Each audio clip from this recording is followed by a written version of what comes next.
최혁진 의원 수고하셨습니다. 다음은 손설 의원 인사해 주시기 바랍니다.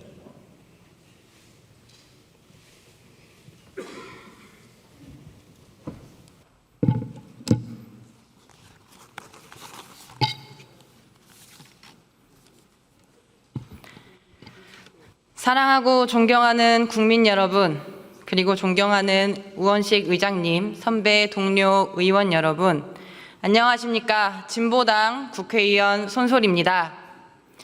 이재명 정부의 탄생과 함께 저도 비례의원으로 승계되어 선배 동료 의원님들과 함께 일하게 됐습니다.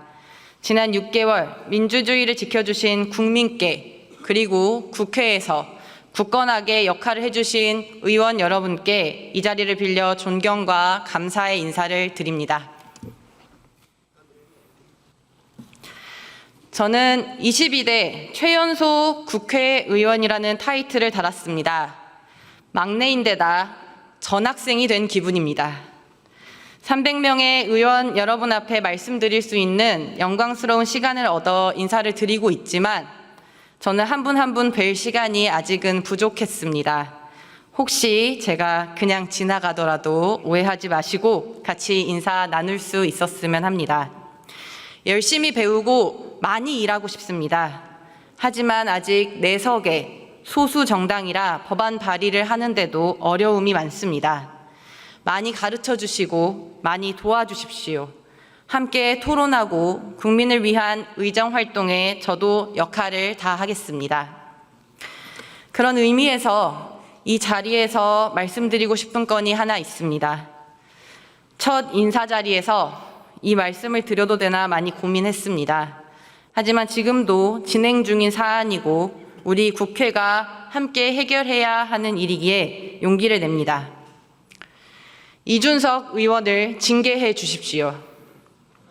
저는 지난 대선 기간 청년들과 함께 모여 대선 후보 토론회를 봤습니다. 2차 토론회 시청을 할 때까지만 해도 토론회를 본 소감을 나누고 남은 선거 기간까지 함께 힘내보자는 격려가 넘쳤습니다.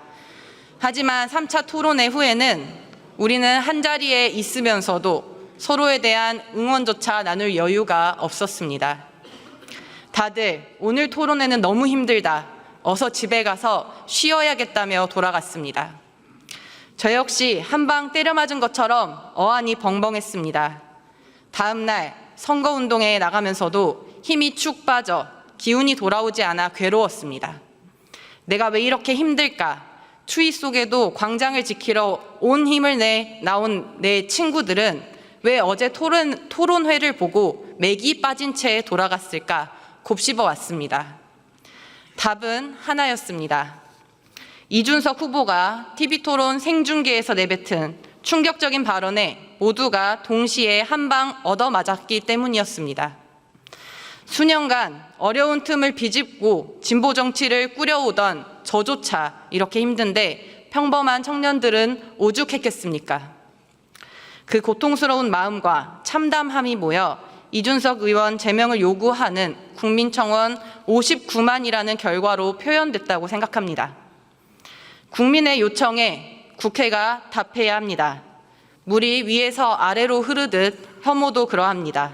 아니 더 멀리 퍼집니다.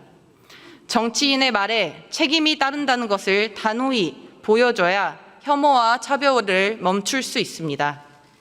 선배 동료 의원 여러분, 국회의 윤리특별위원회가 하루빨리 구성되어 징계안이 논의될 수 있도록 해주십시오. 감사합니다.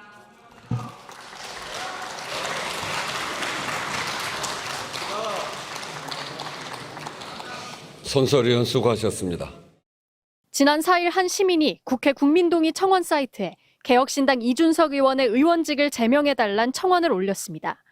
대선 3차 TV토론에서 당시 이준석 후보가 성폭력을 묘사한 표현을 인용한 것은 상대 공격을 위해 저지른 언어 성폭력이자 여성의 신체를 정치적 공격의 도구로 삼은 것이라고 강하게 비판했습니다. 30일 동안 5만 명이 동의한 청원은 국회가 심사하도록 돼 있는데 이 청원은 닷새 만에 벌써 45만 명 넘게 동의했습니다. 한 달 만에 143만 명 넘게 동의한 윤석열 전 대통령 탄핵소추 청원에 이어 벌써 역대 두 번째 동의수를 기록한 겁니다. 완화했음에도 불구하고 그 정도로 불쾌감을 느끼실 분들이 있는지는 제가 예측하지 못했습니다. 그래서 돌아간다면 그렇게 하지 않겠죠. 그렇다고 제명이 바로 이뤄지는 건 아닙니다. 제명은 국회 윤리특별위원회가 심사해야 하는데 22대 국회는 자신들 스스로를 징계할 윤리특위를 아직 꾸리지 않았습니다. 이제라도 윤리특위를 꾸려 안건을 본회의에 넘긴다면 그때는 전체 의원 3분의 2 이상의 찬성이 필요합니다. 더불어민주당과 조국혁신당 등 5개 당은 이미 이준석 의원의 징계를 추진해왔습니다. 강경한 목소리도 여전하지만 막상 대선이 끝나자 정권 초기 통합에 방점을 찍어야 한다. 시급한 현안들보다는 아무래도 후순위라는 얘기들도 나옵니다. 국민의힘도 어차피 여권이 강하게 추진하지 않을 거라며 관망하는 분위기입니다. 우리 헌정사에서 국회의원 제명은 1979년 박정희 정권 당시 여권이 독재를 비판하던 김영삼 당시 신민당 총재의 의원직 제명을 밀어붙인 사례가 유일합니다. MBC 뉴스 김지인입니다.